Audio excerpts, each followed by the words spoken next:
If it's one thing that I love, it is journaling and planning. And when I was in the hunt for a new planner, I ran across Jess Massey's Hustle Sanely Peacefully Productive Journal, and I immediately fell in love. I'm so excited because today I have Jess Massey, the founder of Hustle Sanely.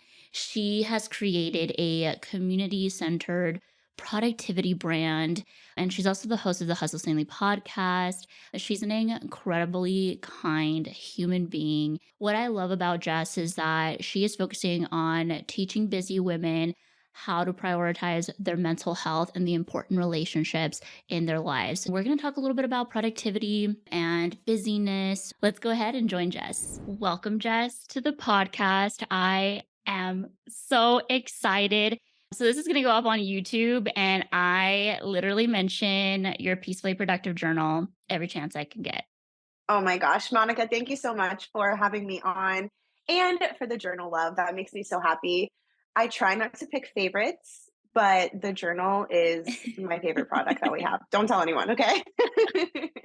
I love that. I love the planners too, as Right. well. Like I feel like it for everybody, that you're gonna find like your go-to product, and then you're gonna find products that, in some seasons they don't work. And I'm very much Totally. about that. Like have like people that you like to support and like products that you like to support. And then sometimes it just like that's one of the things that I loved. There was something random like you posted on Instagram stories, and then you were like, you do not have to fill this out if you don't want to. And it was just kind of like my permission, because my first Right. experience with the journal was like, oh my gosh, I have to fill this out like completely. And Like every single line, every single space. Yeah, I feel like a lot of people tend to get like kind of stressed out by like planners, journals, those kinds of things. Like, oh, I have to fill in every single page. I have to tick off like every single box. And I just want to make it so abundantly clear to our like the students in my courses, the people who are buying and using our planning tools, like,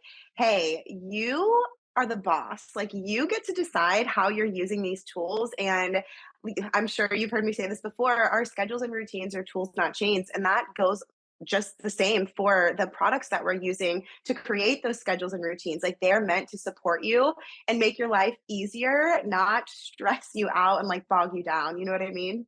yes, that is why I resonate so much with Hustle Sanely. And I know we jumped ahead. We're like fangirling already about your products, but it's because my community already knows you. I want to go ahead and like backtrack a little bit because like I've heard you say your story, but I'm also like really curious about what actually inspired you to start Hustle Sanely. I am excited to talk about it because I feel like the more I tell the story, I feel like the more deeply connected I get to it. And I feel like each time I tell it, I end up like sharing a little bit more because I just get more comfortable. Like, you know what I mean? Like sharing my experience and all of that kind of stuff. So, especially, I feel like with Hustle Sanely, it's kind of ebbed and flowed to meet me where I'm at, like whatever season of life I'm in.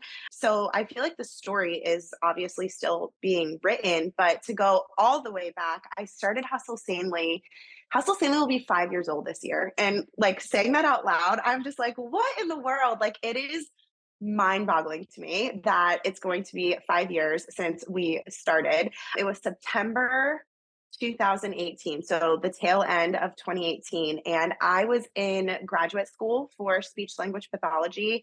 And I was also working two, sometimes three part-time jobs. One of them was seasonal. So it was kind of like sometimes I was working it, sometimes I wasn't. I was technically still a newlywed at that time. I got married in 2014. I think, don't they call you a newlywed for like the first 3 or 5 years or something? Anyway, I was a new-ish newlywed. And then we had just purchased our first home. So I was in a very full season of life and I found myself super overwhelmed. I'm an Enneagram 3. I don't know how familiar you are with like the Enneagram. I'm an achiever. I've always I'm a been three. like, yeah, you're like, I got you. I know. Yeah. So I've always just been kind of very attached to accomplishments and productivity and kind of finding my identity and my worth in productivity and in the goals that I was pursuing or not pursuing even. And so I only felt like I was doing good in life if I was pursuing something big or working toward a goal. Like I didn't really know how to just be. I only knew how to do. And so I want to say yeah, it was 2017. I started grad school. Yeah. And the first year, I was in a 3-year program. And the first year was just honestly such a blur because I was just so in over my head with all of the things, like all of the jobs. The grad school in itself is just like a whole thing. Just kind of trying to navigate being like a newer wife, buying our first home, like all of these life changes happening at one time. And I kind of hit like a mental rock bottom. I was just like, after my first year of grad school, I was like, I can't operate like this anymore because, yes, I'm reaching my goals, but at the end of the day, I feel like a shell of a human. I am so exhausted. I am so just like mentally tapped out and it's not sustainable. Like reaching the goals isn't even worth it to me anymore because when I would get to them, like getting into grad school, like getting all A's in grad school, like I'm doing these things that I'm setting out to do, but I don't feel fulfilled. I'm not feeling good on the inside. So I'm like, okay, then why am I even doing these things? Like it wasn't adding up anymore. And maybe that was coming with like me getting older and a little bit wiser and more emotionally mature because I was in therapy at that point and just kind of discovering like who I was outside of just a doer. And so kind of recognizing that led me into kind of like a personal growth journey where I kind of dove headfirst into just learning as much as I could about productivity and time management. I'd always kind of excelled at those things, but I didn't really have like systems in place for my life. I was kind of just like going with the flow. But everything that I was finding, it felt very, and maybe this, I hope this makes sense. It felt very masculine to me. Like everything was very like, framework oriented, like if you don't do it this way, like don't even bother doing it, like wake up at 5 a.m., go hard, like hit your goals. Like it was just still kind of how I was already living, and I was like, wait a second, Yeah. like this doesn't really resonate with me. It's not really like I don't want to show up like that. So I wasn't really finding much like feminine style productivity tips. So I was like, you know what? Like I'm going to just make my own planner, and that's how I started Hustle Sanely. Was I created my first digital planner, and the Etsy shop needed a name, and I was just like, oh my gosh, what can I name this thing? So I just picked Hustle Sanely like out of the blue. I wish I had a cool story, but I don't. It just kind of like popped in my mind, and I was like, okay, cool, we're going to go with it.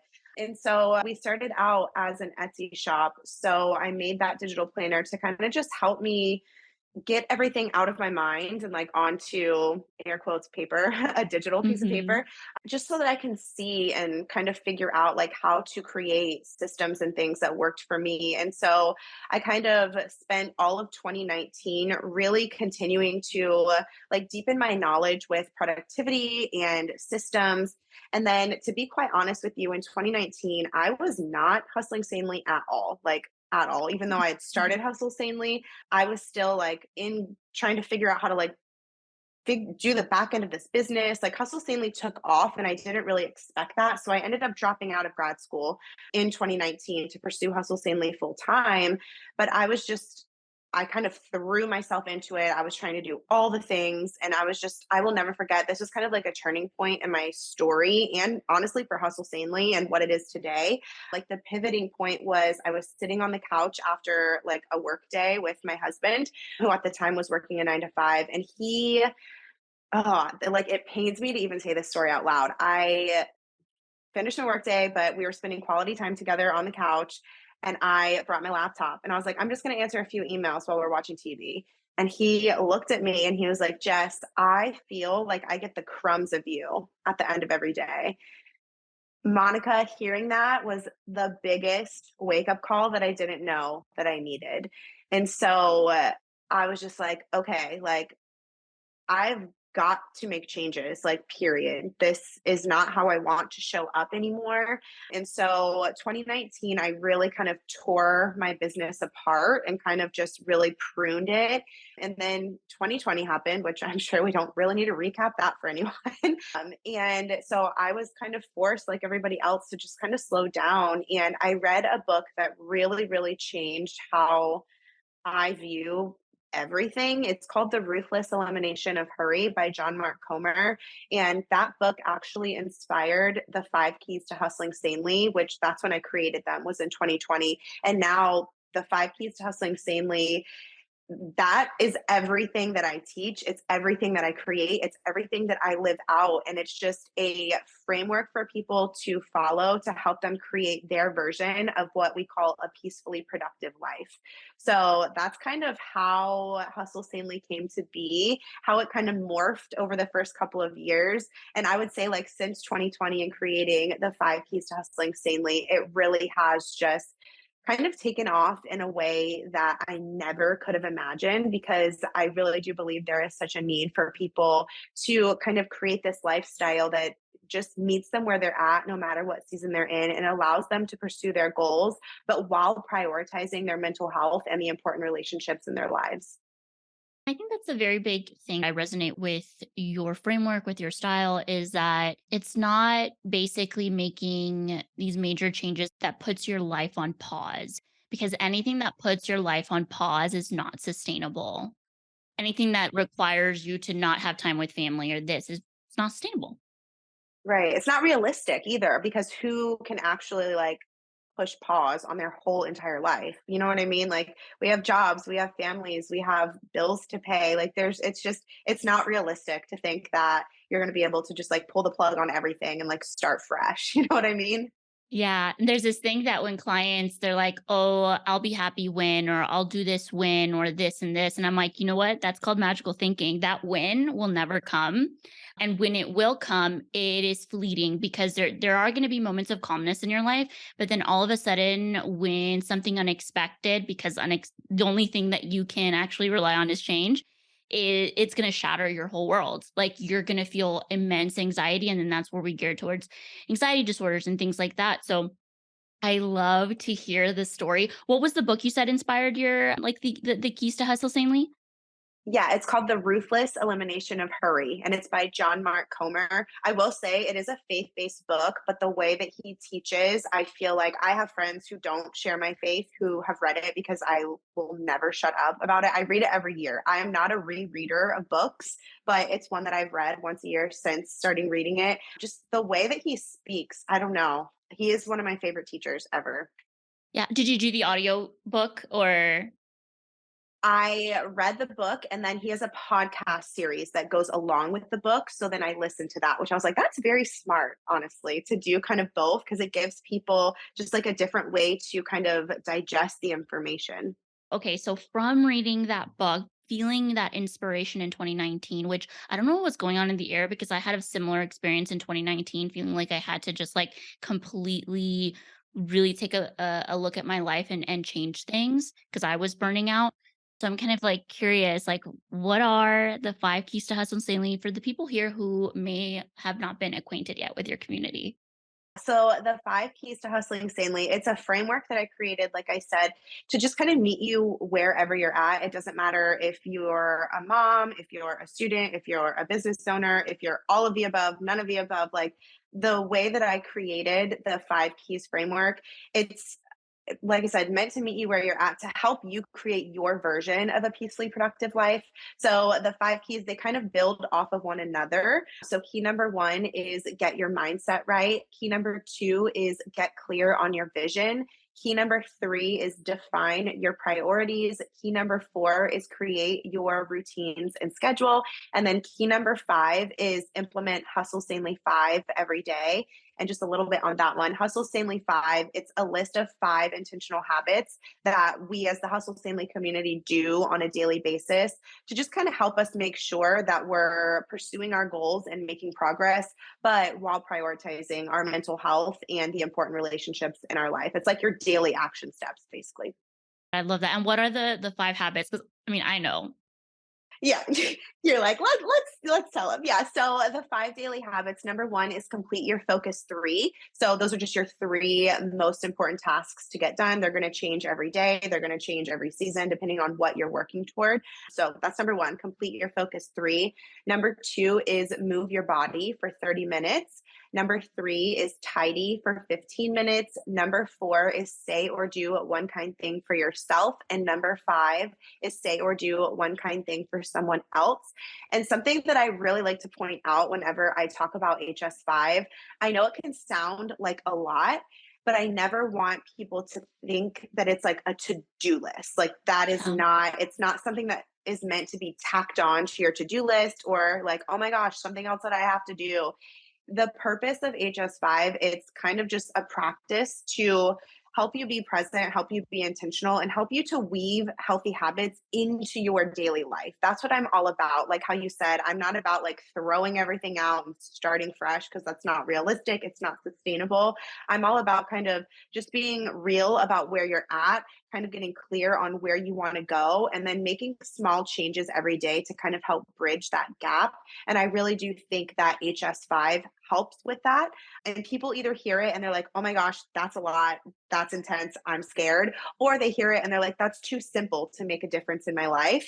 And so I think it's really interesting to me that, you know, people typically fall on one side or the other of that. But I would just challenge and encourage everyone to just give it a chance. And the cool thing with it is there's not just one way to live out HS5. So I have a 4 month old. She is my first little baby, probably only little baby, if I'm being honest. And I will never forget the first 6 weeks of motherhood were just really, really intense. Like, talk about a life change. Just like, I didn't know what was happening. I didn't know what day it was.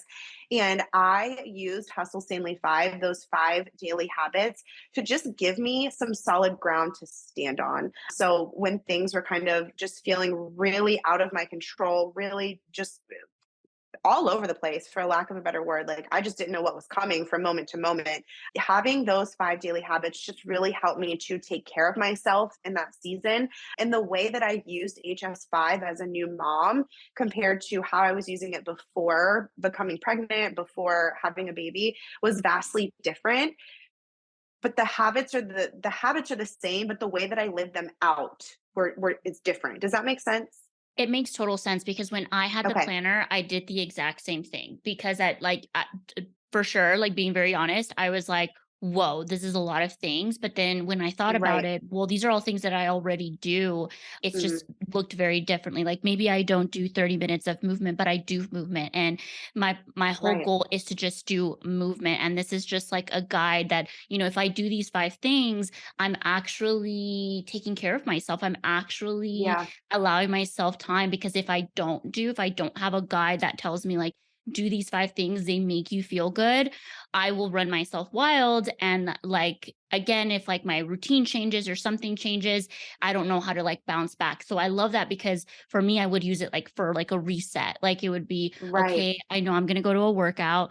I know that I'm gonna do a quick little cleanup. What's gonna make the most I will scan the room, like what's gonna make the biggest impact of my day. I need to Love say that. something kind to myself, or maybe I take Wilson out for Adam today. And, like those kinds of things. And then my top three, because I'm also a chronic type A, like doer, busy I bee, doing the top three brings me back to reality. Exactly. That's a great way of putting it because a lot of people, that's the one that scares them the most because they're just like, how am I supposed to only choose 3 things to do in a day? And I'm like, okay, let's pause for a second. That's not what my heart is behind it. I'm not saying like these are the only 3 things that you're doing all day long. I'm just saying I think it's really important, like you said, to be real about it. Like, what are the 3 most important? What 3 things do you want to get your best time and energy? And I think when we have the guide like HS5 to follow, it just helps us to be more intentional because, like you said, most of us are doing a lot of these habits in our day to day life already.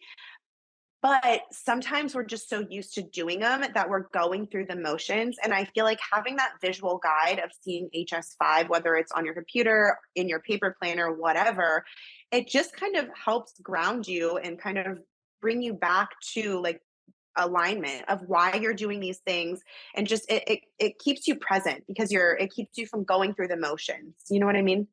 Yeah, yeah, and especially if, like, you're someone who struggles with anxiety or depression, having some type of structure in that way, and again, making it flexible for whatever works for you is so helpful. Sometimes in my clients, I'll let them know, like, do, like, a little schedule for yourself of just, like, the bare minimum things that you wanna, like, accomplish for the day, and then that way, like, on a rainy day, on a day where you're feeling like this, you go back to this because we thrive in structure, but also we need like the flexibility. So I love Hustle Sailing 5 doesn't say 30 minutes of movement at 1 p.m. Like, no, it says 30 minutes of movement, however you want. That could mean like bundling with the 15-minute tidying up and like walking around and moving. Like that's movement. And I think people don't like get that. They're like, oh, these are 5 things that I gotta do.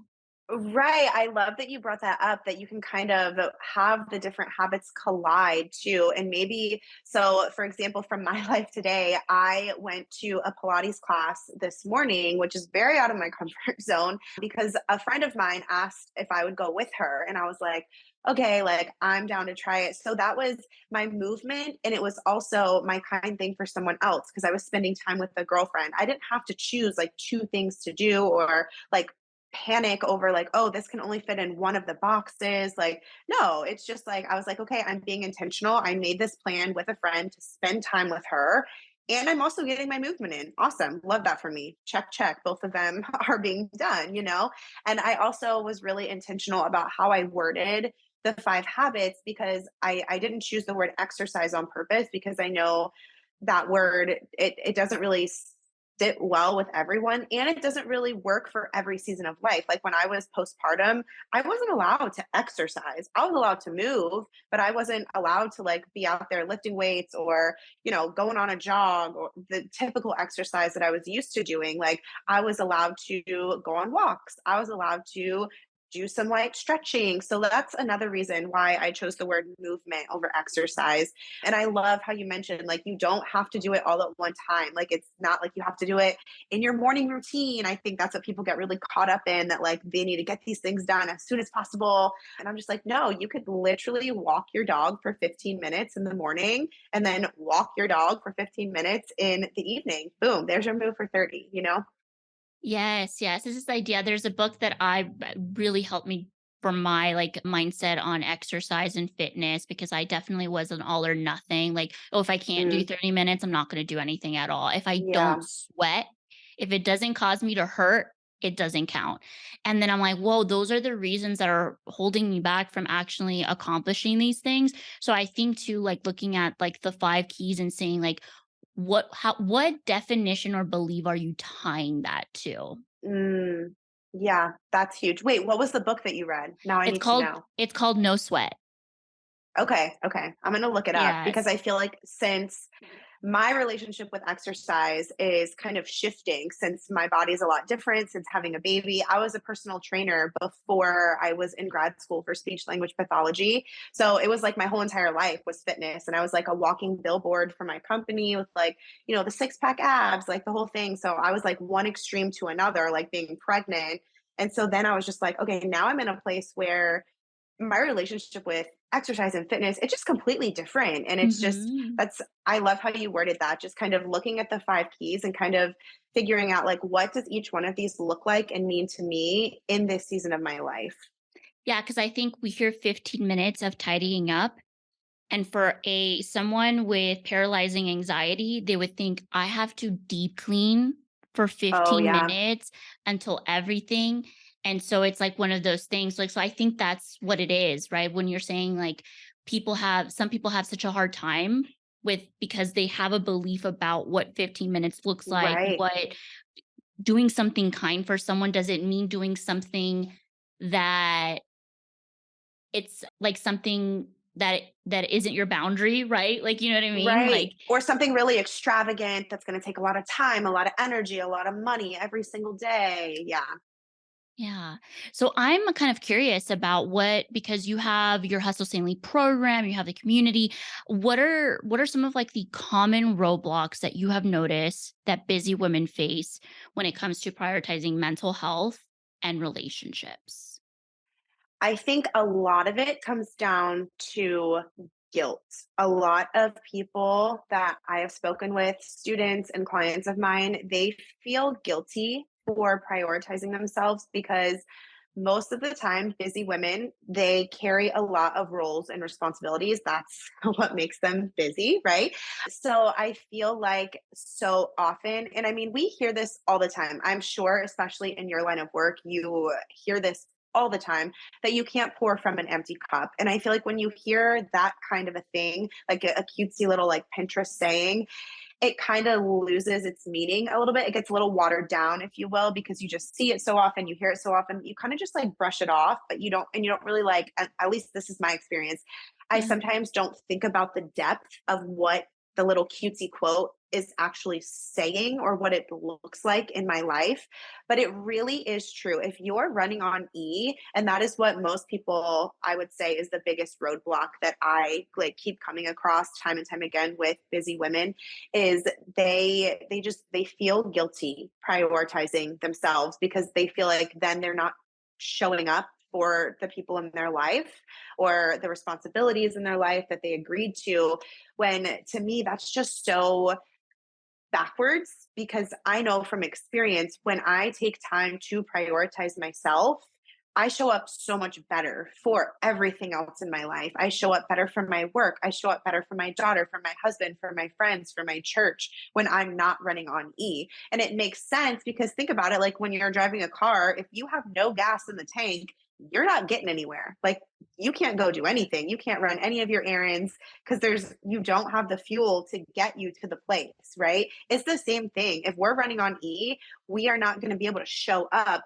for the people in our lives. Like when we are showing up, we're going to be kind of at our wits' end. We're going to be, I don't know, maybe this is just me, snapping at our loved ones over little things that normally wouldn't set us off, but because you're kind of just, like I said, running on E, there's nothing left inside of you. You don't have anything to give. But when you're taking the time to fill yourself up, you're able to pour out into other people. And that's another thing with Hustle Sanely is I'm so passionate about teaching people, women especially, how to prioritize themselves without it. Because again, I think people when they hear that, like, oh, prioritize my mental health, they think that it's this huge undertaking where they have to spend like 2 hours in the morning doing this big routine in order to prioritize themselves. And I'm just like, no, no, no. I'm all about like self care sprinkles and like kind of scattering them throughout the day, scattering them throughout the week in a way that's sustainable for you in your season of life.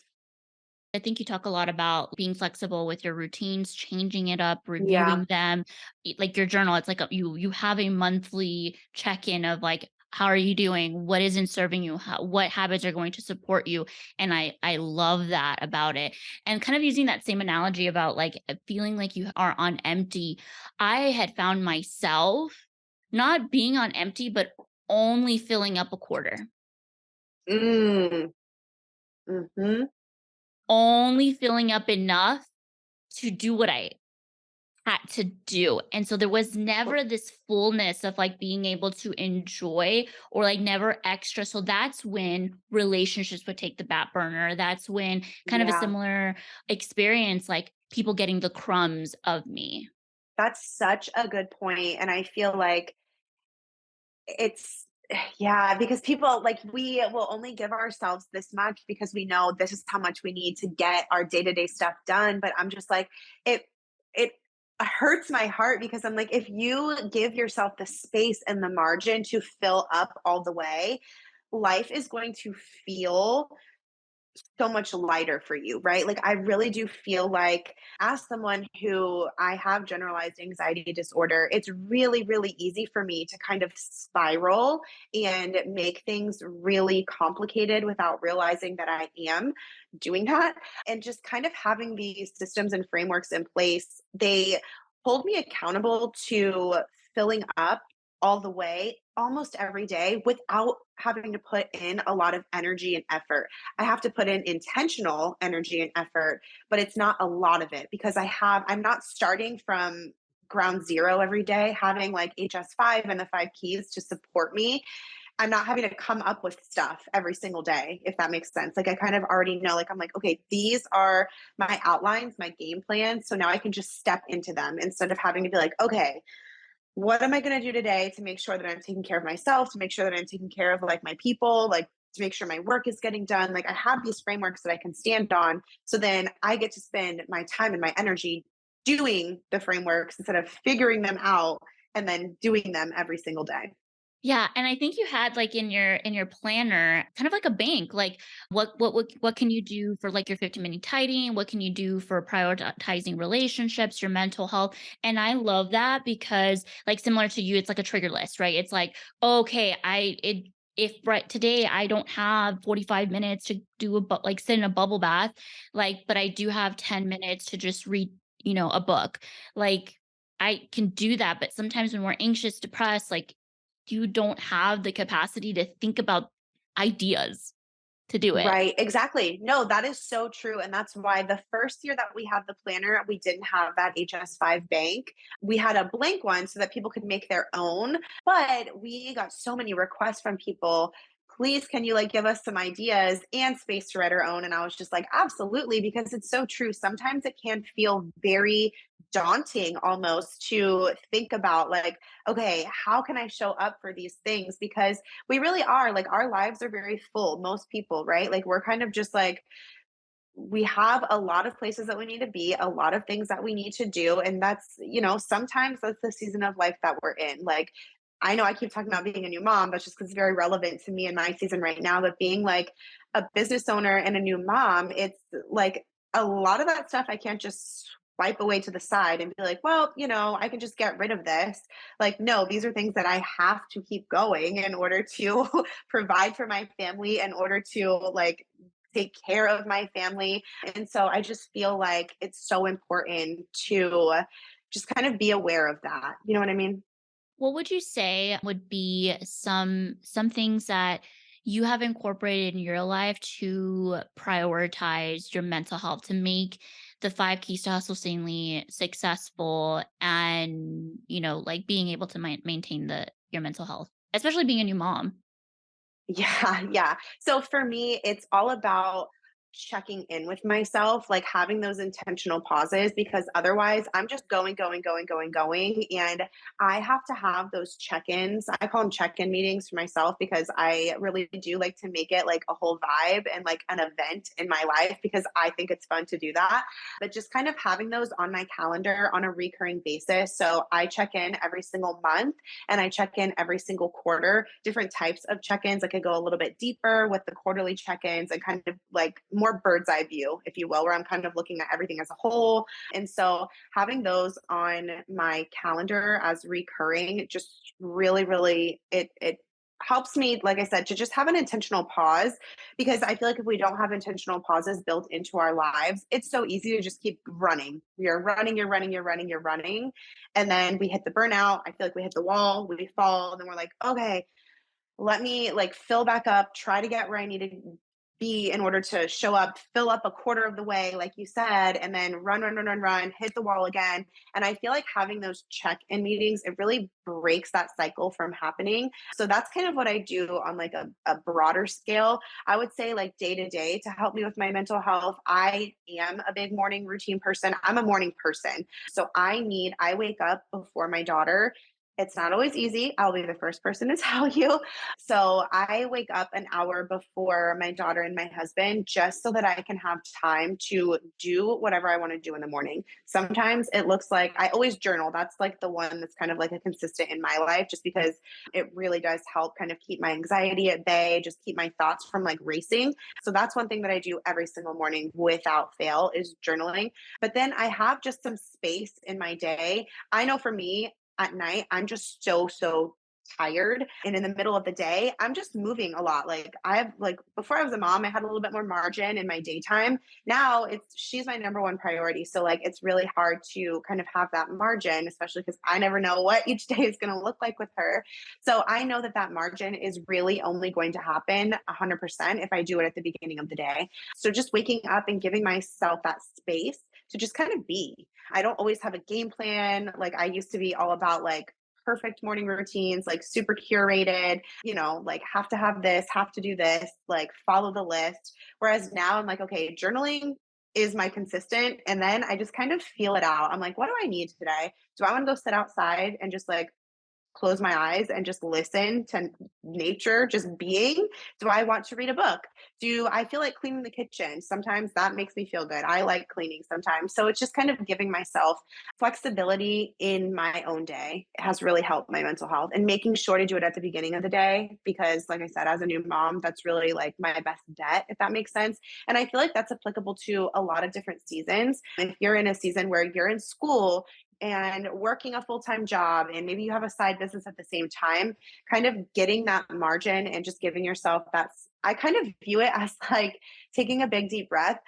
It's like when your shoulders go down. That's what my morning is to me. It's like kind of releasing all that tension and just starting the day off from a place of fullness and from a place of intentional slowness. And I think it can really benefit so many people in so many different seasons of life.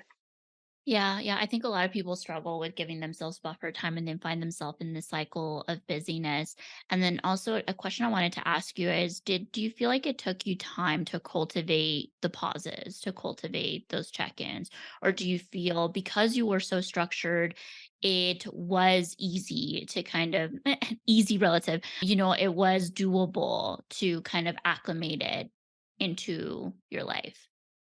For me, it was easy because I am such a routine oriented person. And so it just kind of it gave me almost a sense of calm and control, like knowing that those things were things that I could count on no matter how like crazy everything else is going around me. Like those are just like some intentional pausing points that I know are recurring and I don't have to wonder like is this going to happen or is it not? Like I have it on my calendar as recurring. So all I have to do is show up. And I've been doing them for so long now that they're very streamlined. They don't stress me out. The tools that I've created, like and maybe it's I don't think it's selfish. I think it's, smart. I create tools that I want and I create tools that I need and that I use, right? So like the planner and the journal, like I created them so that I don't have to use a lot of brain power when I show up for those check-in meetings. The planner and the journal, they do all the work for me. I just have to open them up and kind of go through like the prompts and the questions and I'm like, okay, great. Like now I feel good. So maybe that's why they don't stress me out because I know I just get to show up and like open the tools and be like, okay, awesome, like let's go. But yeah, it really was. And I do think it's because I am a very structured and control seeking individual that having those kind of meetings integrated into my life really did come easily for me personally. Do you find that you have people on the other end of the spectrum in your community and, like, the community component really helps them? Yes, because it's accountability. So in the BFF community that I run through Hustle Sanely, we will a lot of the times we get together on Zoom once a month and we'll set up our journals and our planners I together love that. for the following month. Just because a lot of times it can feel, especially if you're newer to the practice, it can feel very big and overwhelming. You're like, whoa, I have to fill out like a whole spread in a journal and like put all my dates in the planner. Like it feels like a lot, especially like I said, if you've never done it before, if it's new to you, the tools maybe are new to you. So it's just like kind of a tidal wave almost, but getting to sit with people, even though it's virtual and on Zoom, just kind of being able to talk through it with other people and just see like how other people are doing it and how other people are structuring like their tools and using the tools to kind of support their season. I think it's really helpful because I don't know about you and the community that you created, but the hustles in the community loves like a tangible example. They're like, please like open up your planner and let us look at how you're setting it up. And I'm just like, okay, let's go. Like here it is. So we'll kind of all get together on Zoom and do that. And I really do think that it helps people not only stick with it and be consistent, but get excited for it because it's less daunting when you're not doing it alone. Yeah, I'm so nosy. I love, like, like seeing other Yes. people's schedule. Like I I love think most of us videos. are. Yeah. I just love how people do life, and I'm glad that I'm now in a space where I don't compare myself to them, and more so Mm. like, well, go them. Like that's so exciting. If they can do it, if they can do something that works for their life, like I can do the same, Ah, and yes. that's what really is helpful. But I will say too, because we're both kind of in the personal development space. Do you feel, because again, you're making tools for, tools that you would enjoy yourself, but sometimes because we're in this space for so long, do you think it gets in the way of your own personal goals, or like it like, I don't know, gets Like sharing my goals kind of almost I know what you're saying, and I've talked about this with my therapist because I had to take a season of taking a break from showing my morning routine on like Instagram stories because then I felt like I was just doing my morning routine for Instagram stories. And I feel like it was kind of pulling me out of being present and it was turning into a moment of content creation rather than living my life.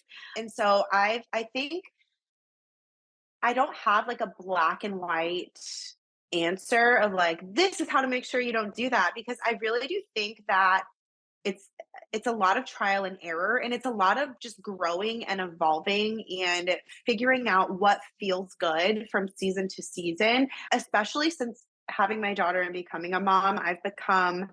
I would not consider myself a private person on the internet, let's be honest, but I feel like the my desire to share as much of my day-to-day life has diminished a little bit and I was just like, let's dig into that. Why is that? And it's just because I recognize that kind of being in the personal development space and sharing so openly, so often really did kind of almost stunt my own growth because I was so focused on the sharing that it would kind of take away from putting my energy into the doing of the goal. Does that make sense? Does that resonate a little bit? Yeah. that makes total makes sense. Brene Brown says vulnerability is not self-disclosure. Vulnerability is like just when we feel safe to share with others without the outcome. And so when we shift that, when we're just kind of like we're just disclosing and it feels like work, instead of it feeling like an actual vulnerable moment where we don't know what's going to Yeah. happen and and I think you can still feel that a little bit of anxiety when sharing. But yeah, Oh, when for you're sure. feeling like it doesn't feel good to do your morning routine because it feels like work. Yeah. Yeah, it can get in the way from like truly just being in the moment. Yeah. And filling yourself up because if I'm just going through the motions and doing it in order to share it, then I'm not doing it from a place that's going to fill me up. So then I'm like, okay, what's the purpose? Like, what am I doing it for? Yeah. And so I feel like the last, I would say, 2 years, I've really kind of given myself permission to not have to show every single thing that I'm working on or doing in my own life. And before, like I used to be, I would consider myself like an oversharer online when I first started. And I just really did feel this, it was self imposed, but it was this pressure to share everything in order to help people. I was like, I have to show what I'm doing because what if it helps somebody? And then I kind of got to this place where I was like, but it's hurting me sharing all of this stuff before number one, I'm ready to share it, or just some stuff is meant to be kept private for ourselves, and that's okay. Like that's healthy. So it did, I would say the last 2 years, I've had a lot of boundaries in place of how I share, what I share, and it's felt really, really good to show up how I've shown up the last 2 years because I've had to kind of tweak and figure out like what does feel good and how does it feel good to show up and share and teach from a place of experience without oversharing and kind of diminishing it for my own self, if that makes sense.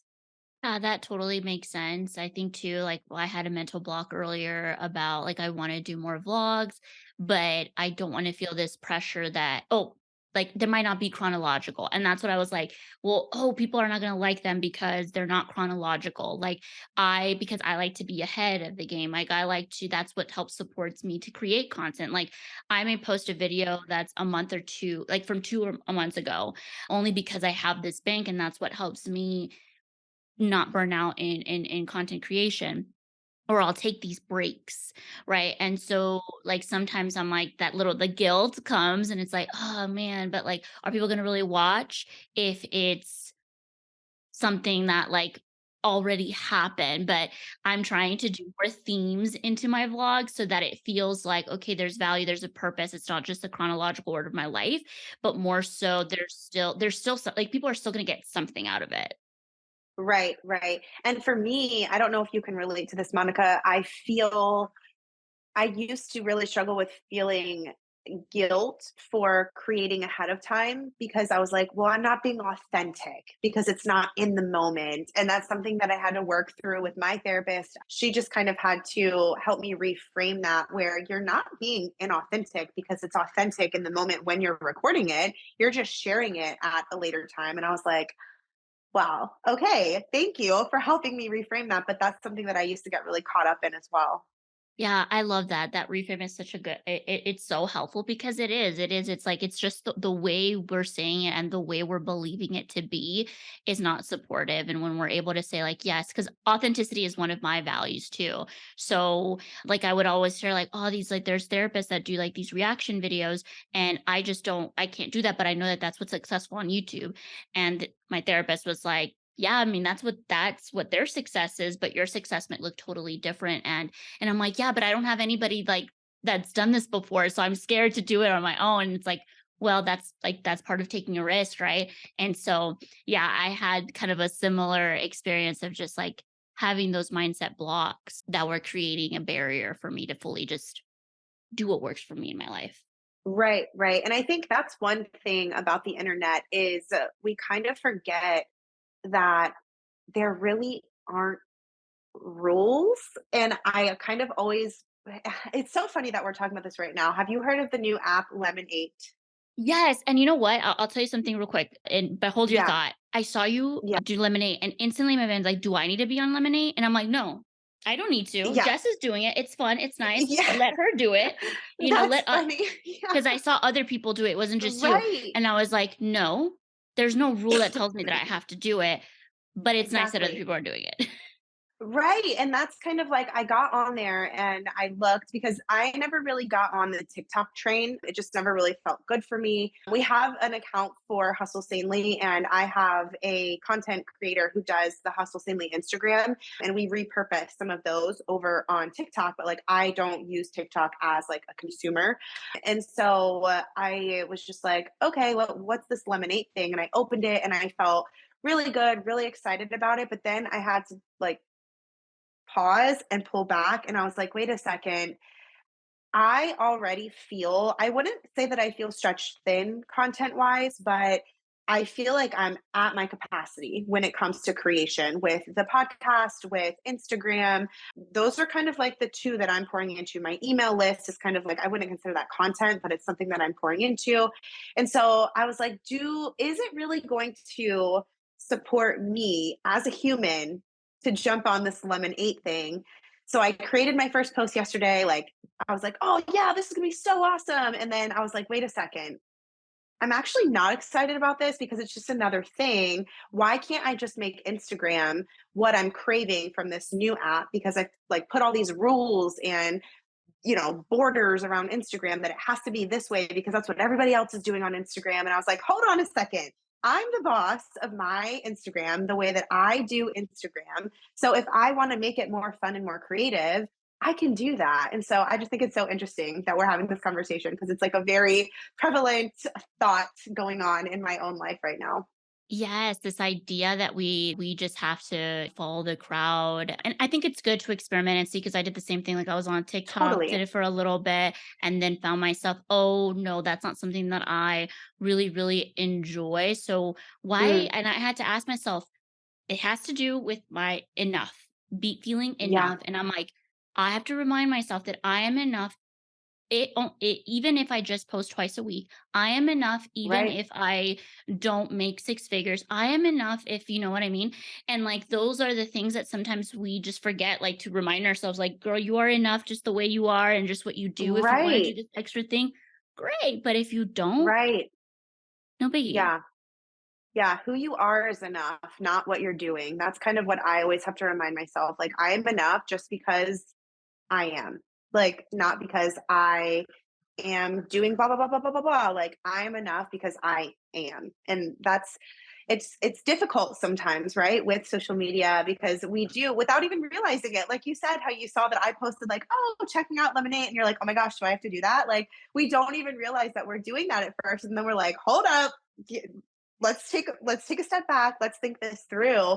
So I do think it's so great that these kinds of conversations are becoming more common because then I feel like it's it makes it easier, again putting that in quotes, to kind of catch ourselves and just kind of be a little bit more self-aware, and that equips us to support ourselves better because some people do, they thrive on TikTok, they thrive on all the things making that kind of content, but it doesn't feel good for everybody, and I think that's so normal and that's so okay to figure out what looks and feels best for you, how to show up in a way that feels supportive for your life because nobody else's life looks like yours, nobody else's life feels like yours. And so I think it's so rad that we have the opportunity to kind of create our own experience on social media. But I think sometimes we forget that we get to do that.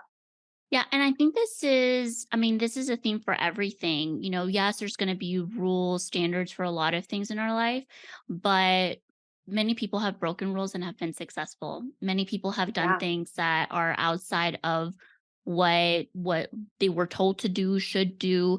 right. And I love that. I love that we talked about how we can reframe our thinking to be more focused on sustainable success and mental Yes. well-being versus this chasing of Mm, what's gonna be enough, what's gonna be the next big thing. Because I think there is a lot of mm, pressure in anything, in a mom, like pressure to find the perfect item, like the perfect thing that you're gonna need, for your baby, right. or pressure for a college student, the perfect, major, like I think these themes are just like relevant to anybody. 100%. I could not agree more. Perfectionism runs rampant. And that is one reason why I am so appreciative for you and the work that you do in helping women kind of recognize that and navigate overcoming those like perfectionist tendencies that a lot of us tend to kind of cling on to. Yeah, and which we have an episode, and check out Jess's podcast, Hustle Sanely, because we have an Yes. episode there. And some of the topics that we talked about today, Jess actually goes very in depth with a lot Yeah. of this stuff. Like, I think the best thing to you, like, I also don't feel like when I was at a space where I had already invested as much as I could in programs and things, and I was like, oh man, I'm gonna miss out because I'm not investing in Jess's program. I was like, I'm so glad that she has her podcast because Mm, I'm still able to get so much from you. And I think that's what's lovely. Like, I think in the time and a place where we can invest in things, go do it. right. But yeah, I just love that about your community. Oh, thank you so much. The podcast really is like my heart when it comes to content creation. I love creating it. It's such a joy for me to be able to provide that kind of support because I know it really is true, and I'm glad that you mentioned this too, that it's not always the right time for people to invest in a program or a course or even a planner, you know what I mean? So I love to be able to show up and teach people how to create their version of a peacefully productive life in a way that meets them where they're at via the podcast. Literally, all you got to do, push play, like that's all you got to do. So, thank you so much for saying that. I appreciate it. Yeah, and they're short and sweet, so I love them. I have my final question, and that is a question that I ask all of my guests, and that is, what is one thing that you wish people would just talk about more that isn't talked about enough? I think it's starting to be talked about more, but setting boundaries, I think, has been a common theme in my online community. People are starting to recognize the importance of setting boundaries. And I think a lot of people are at a place where they're ready to learn how to set and not only set them, but like follow through with boundaries. And so I think that's something, like I said, I feel like it's being talked about a lot more now than it has been in past years. But I still think that we as like a society have a ways to go when it comes to clearly communicating boundaries and upholding them if someone doesn't respect them. I literally had just talked to a friend about this because it's so complex in different cultures, like setting a Yeah. boundary is perceived very differently and just Different energy mix generations even. too and the family dynamics. Like it's so much. I'm hopeful that more, and maybe that is something that too, you gave me a content idea of like how to actually put it into practice because I think there's this base of knowledge, like this is what to say, but what happens when you say it and then there's this aftermath, right? Like the Right. after the boundary is said, how do we keep it? Because then we always fall into the same trap of like, oh, this is stressful, this is a conflict. I'm gonna go back. Like, I Yep. take it back. Mhm, mhm, like retracting it, I love that, and I think there's such a need for that, kind of showing people and teaching people, like, what to do if there's pushback with boundaries. Because I feel like we've come really far in talking about the need for boundaries, and creating them, and communicating them, but the pushback, I feel like, okay, now we're kind of ready for that. Like, what do we do if somebody is like, "Mm, absolutely not," and I'm reading a book right now called Real Self-Care. I don't remember the author, but I just finished a chapter all about boundaries and it was so, so incredible. And I'm just like, yes, we need more of this. Just where can people find you if they want to connect with you, if they just want more of you?